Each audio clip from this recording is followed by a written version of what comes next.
ಇಲ್ಲೋಡೆ ಹೆಂಗೆ ಆ ಟ್ರ್ಯಾಕ್ ಮೇಲೆ ಬರ್ಬೇಕು ನೀವಲ್ಲ, ಡ್ರೈ ಟ್ರ್ಯಾಕ್ ಮೇಲೆ. ಇಲ್ಲಾಂದ್ರೆ ಇದು ಎಳ್ಕೊಂಬತ್ತೆ, ಒಂದು ವೀಲ್ ಆ ಕಡೆ ಗ್ರಿಪ್ ಇರುತ್ತೆ. ಆ ಟ್ರ್ಯಾಕ್ ಹುಲ್ಲಿನ ಮೇಲೆ ಬರಬೇಕು.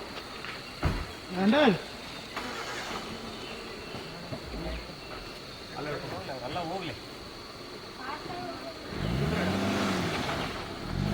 ಡ್ರೈಯಲ್ಲಿ ಟ್ರೈ ಮಾಡೋದು. ಡ್ರೈ ರೈಟ್ ಹೋಗ lovely under lovely. Super dry cover ಪಕड़ ಡ್ರೈ ರೈಟ್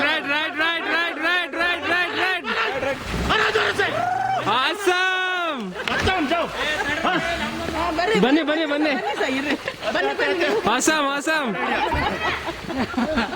ಜೈ ವೀರಭದ್ರ. ಅದು ಕೂಗೋದ್ರಲ್ಲೂ ಹೋಗುತ್ತೆ.